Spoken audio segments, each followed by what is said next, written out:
할렐루야. 옆에 있는 분들과 인사하시기 바랍니다. 내가 더 많이 사랑하겠습니다.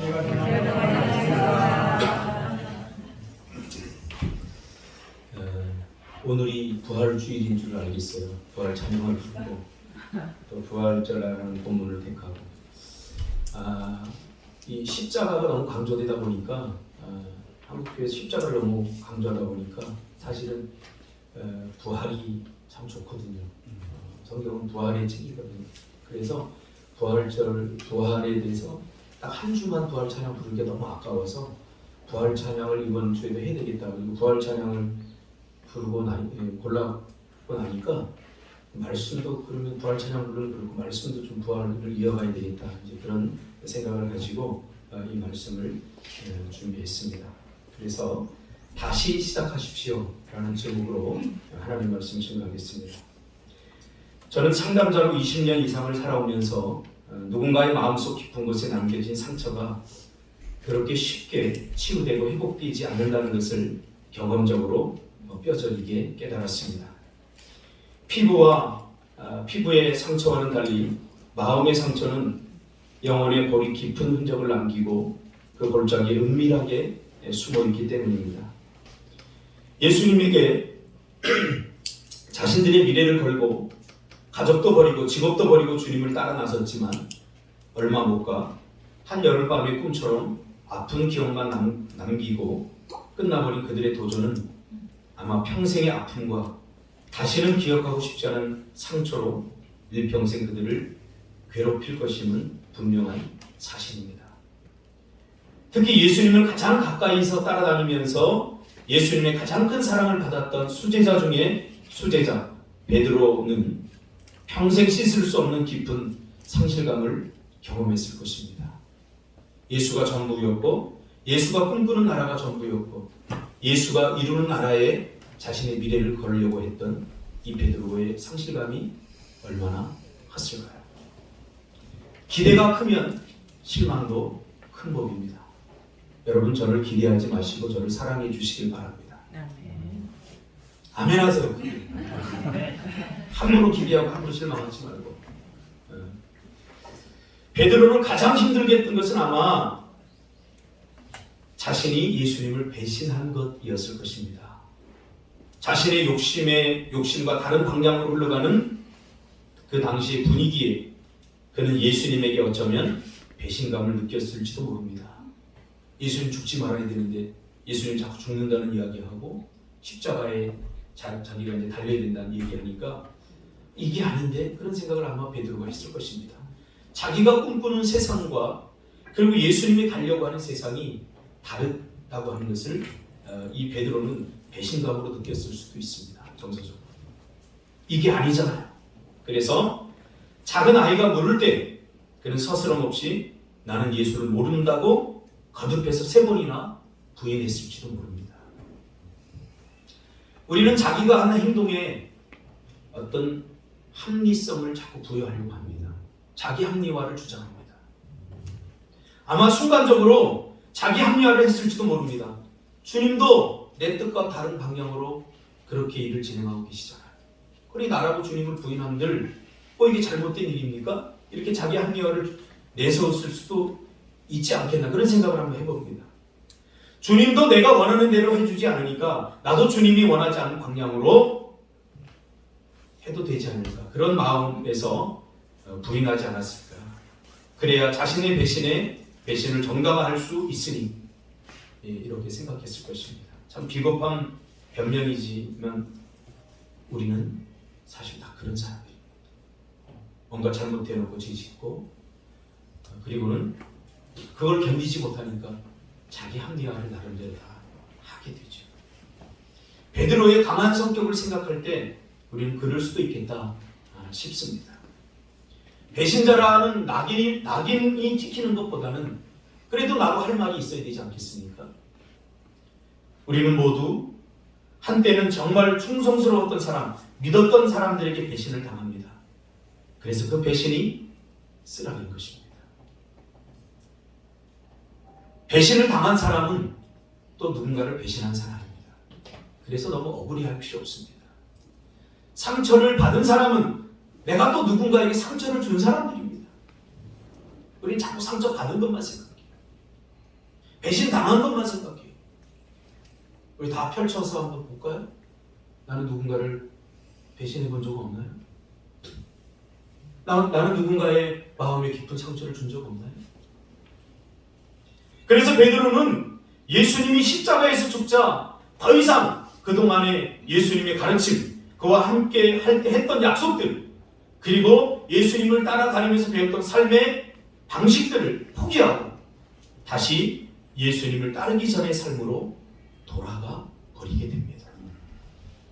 십자가 사건은 제자들이 기대했던 결과가 아니었던 것입니다.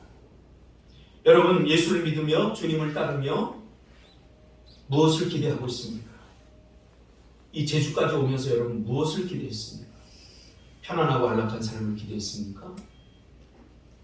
고난을 각오하시기 바랍니다. 내 마음대로 기대하지 않기를 주님의 이름으로 축복합니다. 예수님은 이미 제자들과 동행하면서 틈만 나면 자신이 죽고 다시 살아날 것이라고 구원자로 오셨음을 여러 번 제자들에게 이야기했지만, 그러나 제자들은 그 말씀이 마음에 들어오지 않을 만큼 자기 욕심, 자기 중심성이 가득했던 것입니다. 자기 욕망이 크고 자기 욕심, 자기 기대가 크면 다른 사람의 말이 잘 들어오지 않습니다. 제가 가끔 정말 어쩔 수 없을 때 새벽에 설교를 반복합니다. 아주 가끔은 1년에 한두 번 정도 정말 설교를 준비하지 못하면 저는 내가 했던 설교 또 하는 것 낯간지러서 못하겠어요.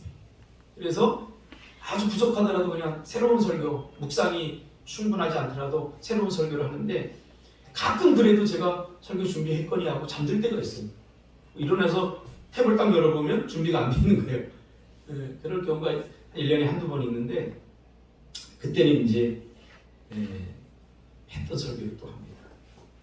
그때 사람들이 그래요. 오늘 설교에 은혜 받았다. 예전에 했던 사람이 또 하면 나 좀 은혜가 될 것 같은데, 예전에 들었던 사람이 그때는 얘기 안 하고 나중에 했을 때 설교 듣고서 그런 얘기를 하면 저 사람 마음에 그때는 뭔가 꽉 차 있었던 말이다, 그런 생각을 하게 됩니다. 다시 갈릴리로 돌아가 이제 예전처럼 살기로 결심을 하게 된 거죠. 이것으로 베드로가 먼저 예수님과의 모든 관계를 청산하려고 했던 것입니다. 이번 코로나 팬데믹으로 인해서 많은 사람들이 신앙생활을 청산했다고 합니다. 새로운 삶을 꿈꾸지만 절대로 새로워질 수 없는 과거로 다시 돌아간 거죠. 참 마음이 아픕니다. 원래 그 자리였던지 아니면 다시 돌아간 건지 모르겠지만 참으로 안타깝지 않을 수 없습니다. 이번에도 노예를 하면서 많은 교회들이 문을 닫았습니다. 문을 닫았다는 표현이 좀 그렇지만 큰 교회야 뭐 그럭저럭 버티겠지만 이 작은 교회들은 힘들어요. 우리 노예도 여러 교회가 이렇게 문을 닫는 것을 보면서 참 가슴이 아팠습니다. 남의 일이 아니구나. 왜요? 다시 돌아간 성도들 때문에. 다시 돌아간 성도. 그래서 갈릴리 바다로 다시 돌아가 고기잡이를 시작한 것이죠. 사람을 낚는 어부가 되라고 예수님이 말씀하시고 이것이 너희들의 사명이라고 말씀하셨지만 그들은 이 사실을 망각하고 사람을 낚는 어부가 아니라 다시 고기 잡는 어부로 전락해 버린 것입니다. 제가 아는 어떤 일부 사람들도 사람 낚는 어부로의 부르심을 잊고 물고기 잡는 어부로 전락해 있는 사람들이 제 주변에도 좀 있습니다. 텅 빈 그물, 텅텅 비어버린 배를 타고 하루하루 마지못해 살아가는 사람들 있습니다. 다시 돌아오자니 내가 한 말이 있고 자존심이 있기 때문에 나는 여전히 하나님을 믿어 교회만 안 다닐 뿐이야 라고 부차한 변명을 하지만, 그러나 그들의 그 말 속에서 이미 텅텅 비어버린 그 배와 텅텅 비어버린 그물을 저는 보게 되는 것이죠. 부질없는 고기잡이에 몰두해 있는 사람들, 헛되고 헛되며 헛되고 헛되니 모든 것이 헛되도다. 제가 애들 떠드는 거 찾겠는데 게임하는 띵동소리 못 찾겠죠? 닫아주세요. 세상 되는 일이 없었던 거죠. 이래도 안 되고 저래도 안 되고. 그렇습니다. 여러분 빨리 깨달아야 됩니다. 이 세상의 모든 일들이 절대로 내 마음대로 되지 않습니다. 내 욕심대로 되지 않습니다. 아직도 자기 뜻대로 자기 마음대로 하려고 하는 사람들 보면 정말 안타깝습니다. 너무 안 돼 보여요. 그의 인생의 배가 어떻게 될지, 그의 삶의 그물이 어떻게 되는지 보이지 않습니까, 여러분? 그때 주님은 이 갈릴리로 다시 제자들을 찾아 나서게 되죠. 이것이 예수님이 부활한 후에 세 번째 제자들과의 만남입니다. 저는 깜짝 놀랐어요. 첫 번째, 두 번째 만났는데 그동안에 아무 일이 없었던 거예요. 제자들. 아무 반응이 없었던 거예요. 부활 후 두 번이나 제자들을 만나 주었지만 제자들은 예수님을 볼 면목이 없었거나 아니면 더 이상 나의 기대와 다른 방향으로 가려는 예수님을 더 이상 기대하지 않았을지도 모릅니다. 그 상처와 상실감이 깊은 거죠. 여러분 상처가 깊으면 제일 먼저 나타나는 기대가 사라져버려요. 왜요? 기대가 있으면 또 상처가 되기 때문에 첫 번째 하는 일이 뭐냐면 상처받은 사람들이 기대하지 않는 거예요. 사람에게 상처받으면 사람에게 기대하지 않습니다. 교회에 상처받고 저희 교회에 와서 교회에 별로 기대하지 않는 사람 좀 많이 봤습니다. 기대하지 않는지. 여러분 기대해야 됩니다. 우리 인생에는 뭔가 기대가 있어야 돼요. 우리가 이 땅에서 숨을 끊는 그 순간까지 여러분 기대해야 돼요. 이게 부활의 삶이에요. 왜 살아도 사는 것 같지 않습니까? 기대가 다 사라져버렸기 때문에 그래요. 예수님의 부활과 자신들의 삶은 전혀 상관이 없다고 생각했던 거죠. 왜요? 우리는 이미 주님과의 관계가 끝났다라고 생각합니다. 여러분, 사람과의 관계는 내가 끝내면 끝날 수 있지만 주님과의 관계면 내가 끝난다고 끝난 게 아니에요. 끝나지. 주님의 은혜가 그렇게 싸구려가 아니에요. 제가 몇 번 주님과 끝내봤거든요. 할렐루야. 목회가 너무 힘들어서 나 다른 거 돈 좀 벌래요. 끝내려고 몇 번 했는데 이게 자꾸 주님이 나한테 구걸해요. 너 그러면 안 돼. 그러면 안 돼. 이럴 바에야 그냥 내가 원하는 방식으로 내가 원하는 삶을 살아보자 였던 거지. 여러분 T.S. 엘리엇이 고백한 것처럼 하나님이 끝이라고 말하기 전까지 끝난 것이 아닙니다. 사람과의 관계도 마찬가지입니다. 우리의 실패도 마찬가지입니다. 이번 주에 참 저에게 좋은 일이 하나 있었는데 고등학교 때 저와 중창단하면서 같은 베이스 파트를 하면서 참 막역했던 친구가 어떤 사소한 감정 때문에 거의 30년을 만나지 못했었어요. 뭐 때문에 싸운지도 몰라요. 지금 다 잊어버렸어요. 근데 그것만은 기억해요. 서로 연락을 안 하게 된 게 서로 간에 서운한 감정 때문이었거든요. 서로 끝내버렸던 거죠. 근데 이번 주에 연락이 왔어요. 그 친구도 목사가 되어서 강원도에서 작은 시골교회에서 목회를 한다고 하면서 연락이 왔는데 얼마나 반갑던지. 그동안 몇 년이 지나 한 10년이 지난 후에 그 친구 만나려고 친구들한테 다 수소문해도 다른 친구 연락 저는 다 알겠는데 싸이월드 다 타고 들어가서 못 찾았어요. 너무 안타. 여러분 그런 친구 있죠? 하나님이 연결시켜줘야 됩니다. 근데 갑자기 연락이 왔어요. 우리 노예에 같은 중창단에 있던 친구 하나가 같은 노예에서 목회를 하고 있는데 그 친구는 테너 파트 했는데 그 친구하고 어떻게 연락이 돼가지고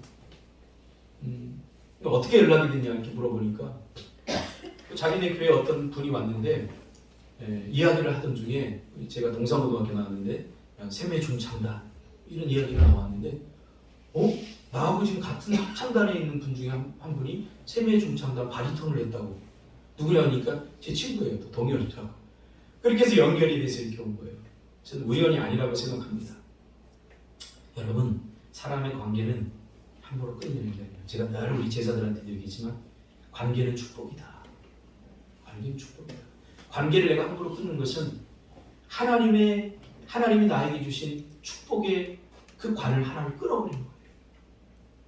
관계를 함부로 끊는 게 아니에요. 그래서 예수님이 뭐라고 그랬어요? 원수라도 사랑하라고 그랬잖아요.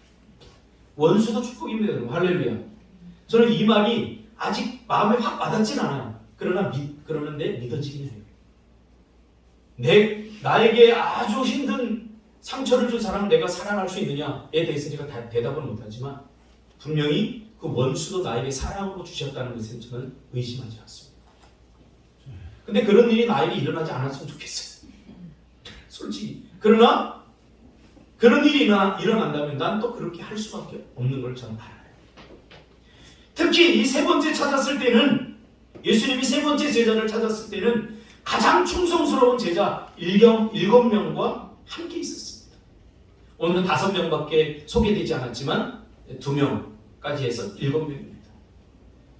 충성스럽다는 말은 가장 위험한 말입니다. 충성스럽다는 말은 가장 서운할 수 있습니다. 교회에서 누가 상처받냐면 가장 충성스러운 사람이 상처받아요. 우리 관계 속에서 누구에게 상처받냐면 가장 충성스러웠던 관계 속에서 상처를 받아요. 믿었는데. 예수님 왜 자꾸 찾아가시죠? 다시 시작하잖아요. 제자들을 부활의 새로운 삶으로 지금 초청하려고 찾아가는 겁니다. 부활 이전의 예수님과 부활 이후의 예수님과 맺었던 관계는 다른 거예요. 제자들에게 부활 전과 부활 후의 삶이 달라졌음을 알려주고 이제 다시 시작하자, 다시 관계를 맺으러 예수님은 찾아갔던 것입니다. 여러분, 예수님처럼 찾아가시길 바랍니다. 끊어졌던 관계 속으로 다시 찾아가시길 바랍니다. 그리고 하나님의 축복을 이어주시길 바랍니다. 그러나 이 제자들은 아직도 자기들이 한 짓이 있기 때문에 아직도 과거에 붙들려 있습니다. 아직도 자신들의 잘못에 매여 있습니다. 기억하시기 바랍니다. 하나님은 우리를 죄짓지 않는 수준의 사람이 아니라 죄를 지어도 그 죄에 매이지 않는 수준의 사람으로 구원해 주셨기에 내가 실패하고 내가 죄짓고 내가 다른 사람에게 못되게 한 것 당연합니다. 특별하게 생각하지 마세요. 아까도 얘기했잖아요. 이제 우리 정말 뻔뻔한 사람들이에요. 우리 정말로 주님이 없다면 애운망덕한 사람들이에요. 저는 많이 경험했어요. 청소년 사역을 하면서 지금은 그런 표현 안 쓰지만 배신이라면 배신이라는 배신을 많이 당해봤어요.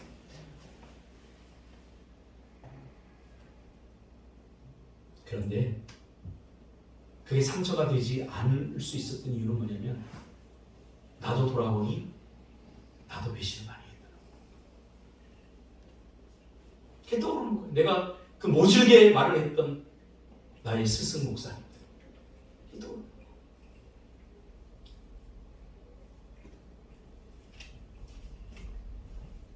우리가 완벽해서 주님 다시 찾아온 거 아닙니다. 찢기고 상처난 그 자존심, 그럼에도 불구하고 다시 사랑해 주시기 위해서, 다시 관계를 회복시켜 주시기 위해서, 차마 우리는 못하니까 예수님이 찾아오신 거죠. 우리가 얼마나 자존심 강한데, 난 죽으면 죽었지 그러잖아요. 죽으면 죽었지 나는 미안하다고 못해. 난 죽으면 죽었지 나는. 이게 우리에게 희망이 있습니까? 끝인 거죠. 우리.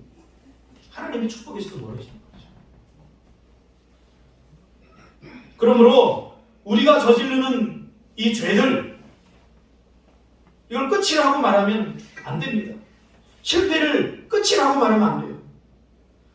텅 빈 배에 텅 빈 그물을 바라보며 실패와 좌절감, 패배감에 사로잡혀 있었던 그들에게 주님이 말하죠. 야, 이제 우리 주님과의 관계도 끊어졌는데 이제 물고기조차 잡히지 않네. 다 텅텅 비어버리고. 그때 지금까지는 이분이 주님인지 몰라요. 어떤 낯선 사람이 묻죠. 캄캄하니까. 캄캄한 곳에서 누가 묻죠. 얘들아, 고기 잡았느냐? 그러자 못 잡았습니다. 없습니다. 그럽니다. 그러자 그물을 배 오른편에 던져라 라고 말합니다. 그러자 이들이 무슨 생각이었는지 그물을 오른편에 던집니다. 지푸라기라도 잡고 싶은 심정이었겠죠. 이들은 고기 잡는 전문가들이었는데 설마 기대하고 던졌던 것은 아닙니다. 빈손으로 들어갈 바에야 지금 들어가서 뭐 하겠냐. 끔삼아 던졌을 수도 있습니다. 던졌는데 그물을 들어 올릴 수 없을 만큼 많은 양의 물고기를 잡게 됩니다. 그러자 7절에 요한이 주님이시다 라고 외칩니다. 근데 좀 낯간지러워요. 성경을 보면 요한이 주님이시다 라고 외치기 전에 자기를 뭐라고 묘사하냐면 예수님께서 사랑하시는 그 제자가 이렇게 외칩니다. 그러니까 자신이 자기를 표현하는데 이렇게 표현하는 거예요. 주님이 사랑하시던 그 제자가 주님이시다라고 외쳤다는 거예요. 자기가 쏘고. 이제야 베드로의 자의식이 깨어나고 있는 것입니다. 야, 예수님이 이렇게 자꾸 나타나는 게 첫 번째 부르심에는 내가 실패했다. 과도한 욕심으로 실패했지만 이제는 부활 이후에 새로운 사람으로, 새로운 나라로 나를 부르시는구나. 베드로의 자의식이 깨어납니다. 부활은 예수님이 죽고 다시 살아나는 것이 중요한 것이 아니라 우리가 죽었다가 다시 살아나는데 부활의 의미가 있는 것이 아니라 해 아래 세상에서 우리에게 날마다 다시 기회를 주신다는 위대한 승리의 선언입니다. 부활의 소망은 다시 있습니다. 다시 새롭게, 다시인데 예전으로 다시가 아니라 새롭게 된 다시. 그러니까 부활 이전과 이후에 우리의 삶이 완전히 다른 거예요. 예수님은 그 새로운 마음을 가지고 완전히 다른 삶을 기대하며 새로운 관계를 맺으려고 예수님은 제자들을 부르시고 오시는 거예요. 이전과는 다른 부르심이죠. 그래서 여러분, 부활 이후로 우리는 절대로 실패할 수 없는 인생들이 되어버린 거예요. 할렐루야. 좀 질 수는 있어요. 그럼 그게 실패가 아니에요. 다시 일어서면 돼요. 이게 부활의 소망이에요. 자꾸 여러분 표정을 어둡게 하지 마세요. 죽었다라는 표현 쓰지 마세요. 죽었다라는 것은 내가 다시 살아난다는 것을 전제하는 거예요. 우리는 절대로 이제 부활이 우리에게 준 소망은 실패할 수 없는 인생이 되게끔 하나님께서 만들어주신 거예요. 우리 눈에 보이게 십자가에 죽은 것이 세상 사람들의 눈에 죽었다 끝이라고 말했지만 그분은 다시 살아나셔서 봐라, 끝이 아니다. 이제 우리 다시 시작할 건데 메롱한 거예요. 사탄이. 옆 사람에게 메롱해 보세요. 그러니까 저도 친 게 아니에요.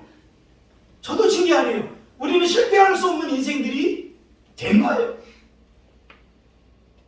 언제까지요? 될 때까지. 될 때까지. 저는 이 이야기가 나오면 예전에 어릴 적에 제가 싸웠던 기억이 나요. 우리 형님이 싸움을 좀 잘했어요. 그래서 제가 어부지리로 일장이 됐어요. 우리 반에. 내가 싸워서 된 게 아니에요. 누가 나와 싸운다는 소식 들으면 형님이 부탁 죽어요. 와가지고는 애들이 있으면 참 은혜스러운 말이 잘 안 나가요. 어떤 새끼가 우리 동생 때렸어요. 와가지고 뒤지게 맞아요. 그러니까 나를 못 건드려요. 한 번은 나보다 학년이 2학년이 많은 친구 아직도 기억해요. 나를 때렸어요.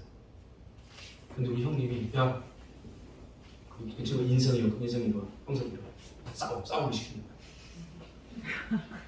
싸움을 시키고 그 3학년이나 많으니까 얼마나 내가 안 되겠어요. 내가 쓰러지면 형님이 뒤에서 그 친구 막 때려. 야 일어나. 또 붙여요.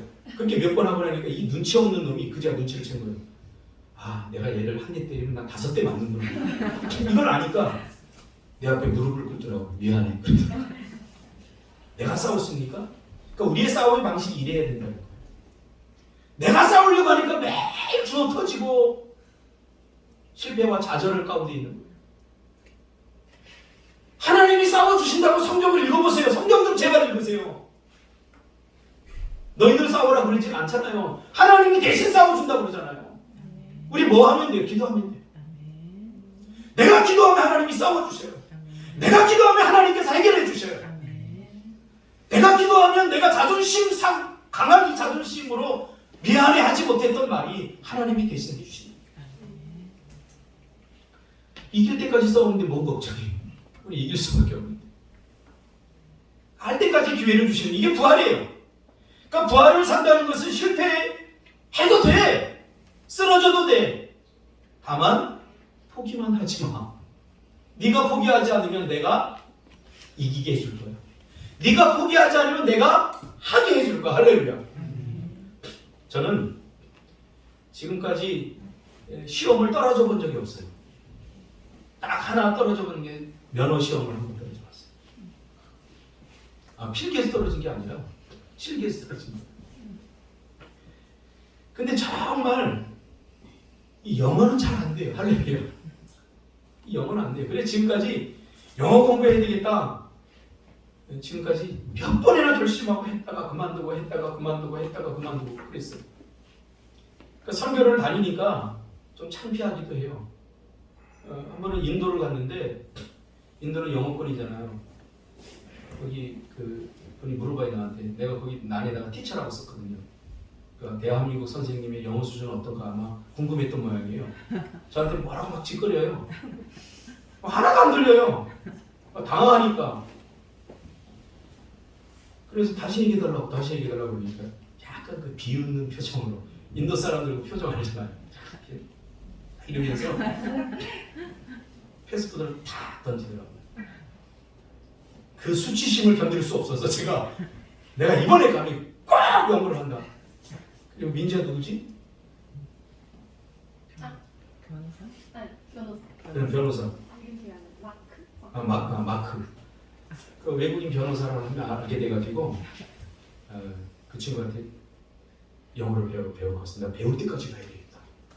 그리고 제 친구 목사 셋하고 같이 갔는데 이분이 뭐라고 목사님들 40이 넘어서 영어 안 돼요. 배우지 마요. 돈 내고 배우겠다는데 포기하세요. 그러는 거예요. 오기가 생겨가지고 내가 너 자식은 봐라 내가 꼭 영어를 한다. 그랬는데 안 되더라고. 오기고 뭐고 없어. 근데 이번에 노예를 갔는데 제가 이제 잠을 자고 이렇게 나와서 아침에 산책을 하려고 딱 보는데 만나고 싶지 않은 외국인을 만나게 된 거야. 근처에 외국인들이 많이 살더라고. 오피스들이 있어서. 그런데 뭐 나한테 길을 물어봐요. 그래서 제가 그래 영어 공부 다시 해야 되겠다. 지금 영어 공부 다시 시작하고 있습니다. 할렐루야. 기쁜 마음으로 가지고 하면 되지 뭐. 가서 외국 나가서 한마디를 써먹더라도 영어 하는 거니까. 할렐루야. 그래서 마음을 내려놓고 저 영어 공부 다시 시작했어요. 여러분 제가 무슨 이야기를 하려고 하냐면 이 부활의 정신을 우리의 삶의 구석구석에 침투시켜야 돼요. 내 생각 속에. 안 됩니까? 다시 하면 돼요. 다시 하면 돼요. 저 사람과 끊어졌던 관계 안 될 것 같아요? 다시 시도해보세요. 하면 돼요. 이게 부활을 사는 거예요. 이게 부활을 사는 거예요. 막 십자가 앞에서 눈물을 뿌리고 이 거창하게 부활을 살지 말고 우리의 작은 것 자녀들하고 싸웠습니까? 우리 막내하고 우리 집사람하고 가끔 싸워요. 막내가 생긴 건 엄마 닮았는데 성격은 나 닮아 좀 더러워요. 고집이 세요. 그래서 뭐 억지로 잘 안 해요. 뭘 하라 해도 억지로 안 하는데 한 번 하면 또 해요. 그렇게 공부하라고 해도 안 하더니 요즘은 지가 해요. 할렐루야. 그래서 의심이 돼요. 얘가 진짜 공부하는 건가 아닌가? 다시 하면 돼요. 이 깨어진 관계 다시 하면 돼까지 아무것도 아니에요. 이게 부활을 사는 거예요. 언제까지요? 내가 언제까지요? 그럼 여러분 될 때까지 이렇게 하면 돼요. 다시 언제까지요? 언제까지요? 될 때까지 하면 돼요. 부활이 없다면 사도 바울은 우리의 모든 것이 끝이라고 말합니다. 그렇죠? 로마서에 말하죠. 야, 부활이 없다면 너희들은 끝이야. 이게 더 이상 살아갈 가치가 없어. 부활은 다시 새롭게 합니다. 부활이 있기에 다시 기회가 주어지는데 내가 포기하지 않으면 기회는 계속되는 겁니다. 사모나 받아쓰기 100점 맞지 요즘? 응? 몇 점 맞았어? 괜찮아. 80점 맞아도 또 하면 90점도 되고 100점도 될 수 있어. 절대 포기하면 안 돼. 알았지? 달리기에서 꼴등해도 괜찮아. 거꾸로 돌아서면 1등이야. 뭐 앞서 빨리 뛴 사람만 1등이라고 하지만 하나님은 꼴등도 1등이라고 그러죠. 어떤 순간에 포기하면 안 돼? 절대로 포기하면 안 돼. 절대로 포기하지 않는 것이 부활의 삶을 사는 거예요. 우리 주영 집사가 가르쳐 주잖아요. 우리 주영 집사가 게임 이 개발자, 이 그림 그리는 사람인데 직장을 1년에 두세 번씩 옮겨요. 어떤 사람은 참 저 사람 사회성도 없고 저 사람 참 능력도 없나 보다 그렇게 말하지만 우리나라 게임 시스템이 그래요. 한 프로젝트 끝나면 그걸 내버립니다. 그러니까 견딜 수가 없는 거예요. 이런 시스템이 빨리 바뀌어요. 이런 시스템. 물론 주영 집사가 능력이 그렇게 탁월한 것은 아니지만 아무튼 이런 시스템이 빨리 바뀌어요. 그럴 때마다 주영 집사가 자기 잘 될 때는 나를 절대 안 찾고 자기 잘리면 꼭 나를 찾아. 어느 날 평일에 여기 와서 막 어슬렁거려요. 어느 날 새벽기도 안 나오다가 새벽기도 막 나와요. 주영 집사만 그런 줄 아세요? 여러분도 똑같아요. 저도 같고요. 절박할 때는 하나님 죽여주세요. 내가 이것만 살려주시면 내가 그러다 딱 해결되잖아요. 그럼 입 딱 씻잖아요. 모른 척하지 마세요. 우리 다 전과자들이잖아요. 주영 집사만 그런 게 아니에요. 그런데 그렇게조차라도 하는 게 중요해요. 다시 하려고 하는. 그때마다 주영 집사님 다시 구하면 돼. 다시 구해도 되지. 다시 구하면 되지. 50이 돼도 60이 돼도 다시 구하세요. 할렐루야. 네. 다시 하면 돼. 다시. 아직 아무것도 안 해. 다시 하면 돼. 다시.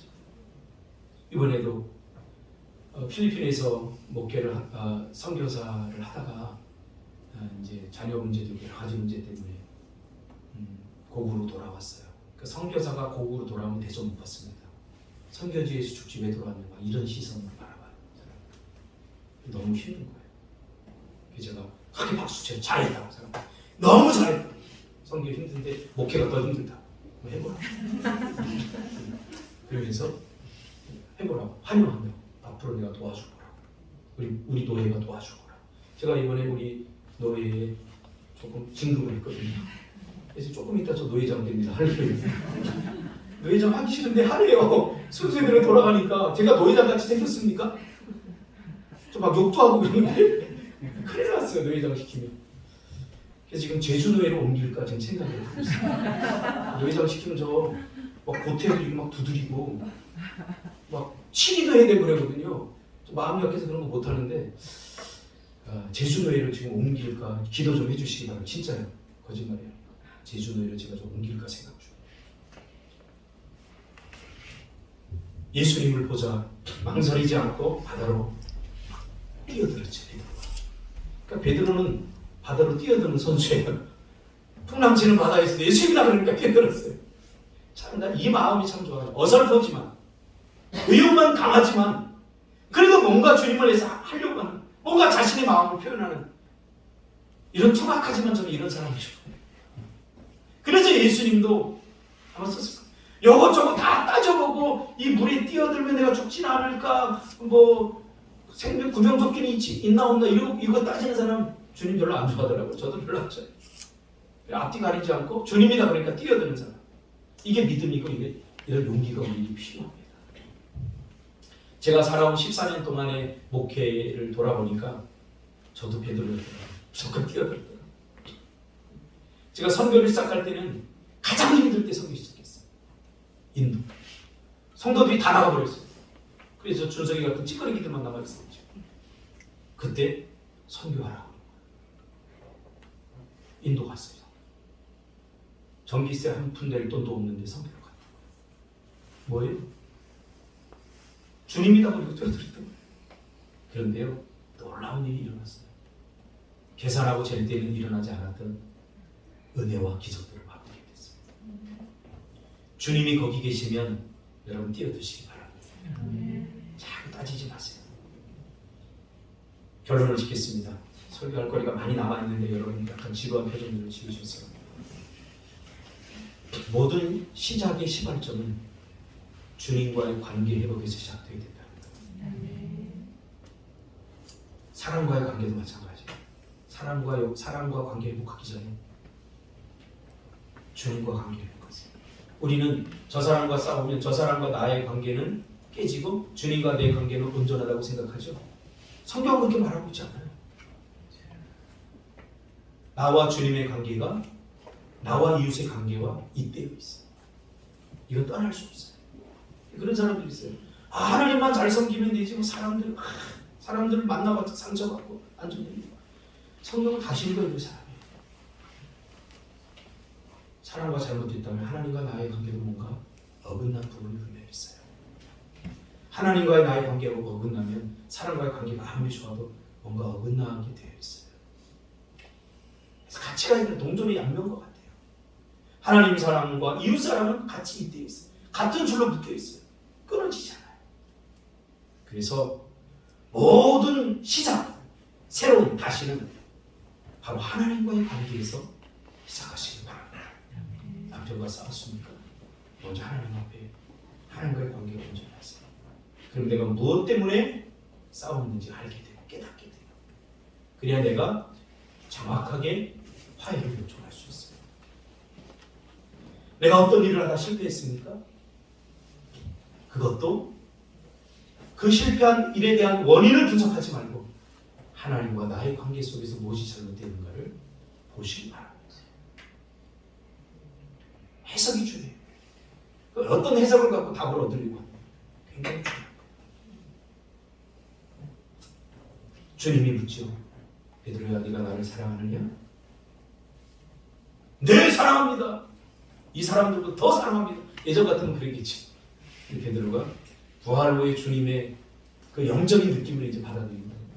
주님 아시잖아요. 이렇겠지. 주님 아시잖아요. 사랑하지 않았던 것 아닙니다. 베드로는 누구보다 주님을 사랑했습니다. 그러나 그 정도 사랑만으로 안 돼요. 주님이요. 내 안에서 나온 사랑만으로 안 돼요. 주님의 사랑이 나를 관통해야 돼요. 주님의 사랑이 내 안에서 뿜어져 나와요. 그래야 원수를 사랑할 수 있어요. 기껏 내가 사랑할 수 있는 사람은 나를 사랑해주는 사람, 나를 좋아해주는 사람, 나를 잘해주는 사람만 사랑할 수 있죠. 베드로가 내가 주님을 사랑합니다라고 첫 번째 고백했을 때는 그런 사람이었던 거죠. 진심이었어. 제가 수요일날 또 설교했잖아요. 진심을 미치세요. 진심. 준석 집사가 예전에 그랬어요. 저는. 목사님, 내가 나중에 커서 돈 벌면요, 목사님 교회 지어줄게. 할렐루야. 지켜볼 거야. 그렇게 말한 사람이 수백 명은 넘어. 그 새끼들 다 없어졌어. 내가 지켜볼 거예요. 지켜봐요. 저는 진심을 믿지 않아요. 진심으로 말해주면 진짜 고마워요. 그러나 저는 기도하는 사람을 믿습니다. 어떻게든지 하나님의 말씀 붙들고 살려는 사람을 믿습니다. 기도하겠습니다.